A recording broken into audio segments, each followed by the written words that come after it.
Halo, selamat datang di video ini. Perkenalkan, namaku Rika Marlia Putri, mahasiswa semester 4, jurusan Psikologi Islam. Oke, kalian pernah bertanya gak sih? Misal, siapa sih aku sebenarnya? Lalu, kenapa cara pandangku berubah seiring waktu? Nah, pertanyaan-pertanyaan ini dijawab oleh Gordon Allport lewat konsep proporium. Nah, aku akan menjelaskan secara singkat biografi tentang Gordon Allport. Nah, nama lengkap Gordon Willard Allport, lahir pada 11 November tahun 1897. Nah, ia psikolog asal Amerika Serikat yang dikenal sebagai pelopor psikologi kepribadian. Nah, ia lahir di Montezuma, Indiana, sebagai anak bungsu dari 4 bersaudara, yakni ada Harold, Floyd, dan Faith. Nah, ayahnya adalah seorang dokter, ibunya mantan guru dan aktivis gerakan anti alkohol. Sejak kecil, Allport dikenal pemalu dan lebih suka membaca serta berpikir mendalam. Ia masuk Harvard atas dorongan kakaknya Floyd Allport yang sudah lebih dulu menjadi psikolog.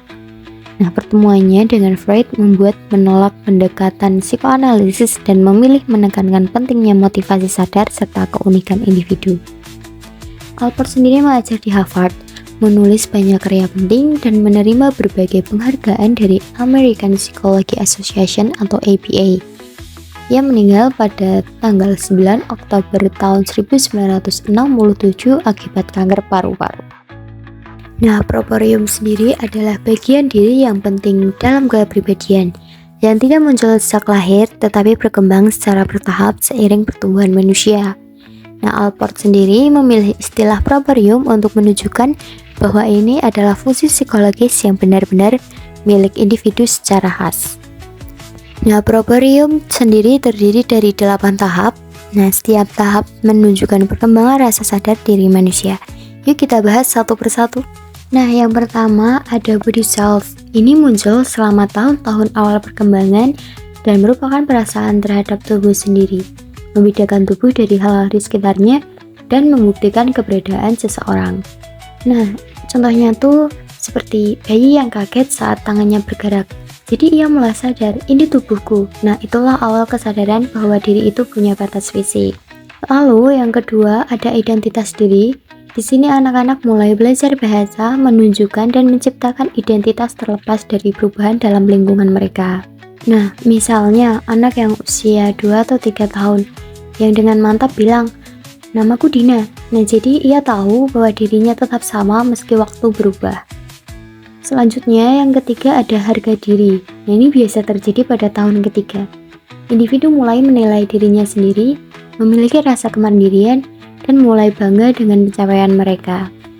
Nah, contohnya sendiri seperti anak yang merasa senang saat bisa menggambar dengan bagus.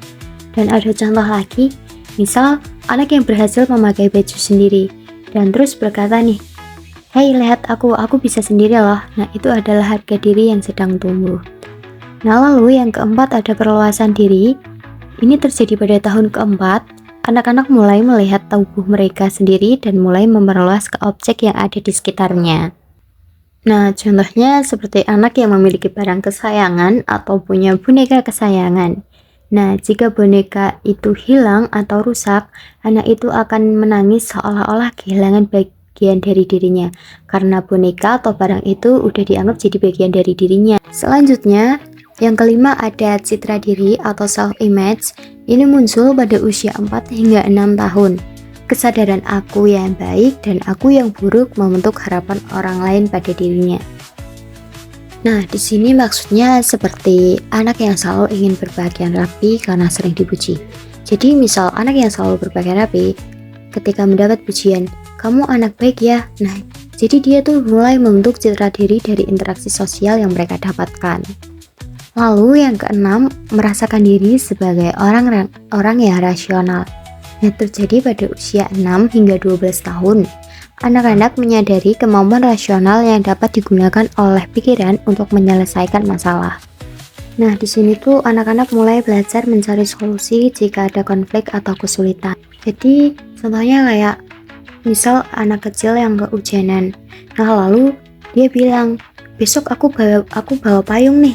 Nah, ia mulai berpikir rasional dan adaptif, jadi mulai berpikir untuk mencari solusi atas konflik yang dialaminya. Lalu yang ketujuh, ada munculnya usaha yang pantas.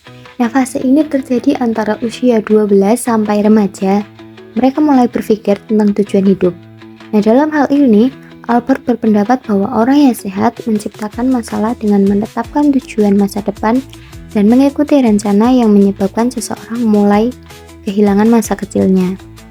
Nah, jadi di sini tuh mereka mulai memikirkan tujuan hidup dan masa depan secara serius. Mereka membuat rencana dan mulai berusaha mencapainya. Karena fokus pada masa depan, nah mereka mulai meninggalkan pola pikir dan kebiasaan masa kecilnya. Nah, jadi misalnya kayak ada anak kecil yang bilang, aku pengen jadi guru biar bisa bantu orang. Nah, jadi dia mulai menyusun rencana dan tujuan masa depannya secara sadar.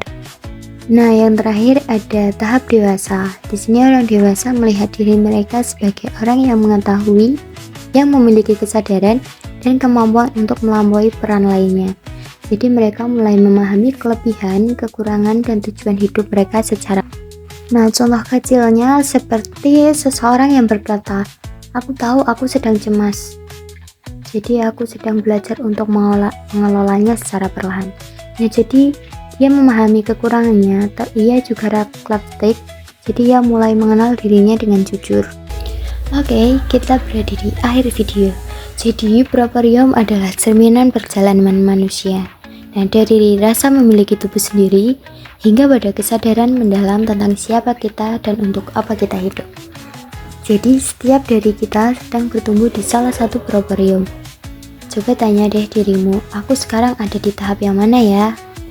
Maka, teruslah kenali dirimu, karena menjadi manusia adalah proses yang indah. Oke, sekian video dari saya. Terima kasih yang sudah menonton. See you guys.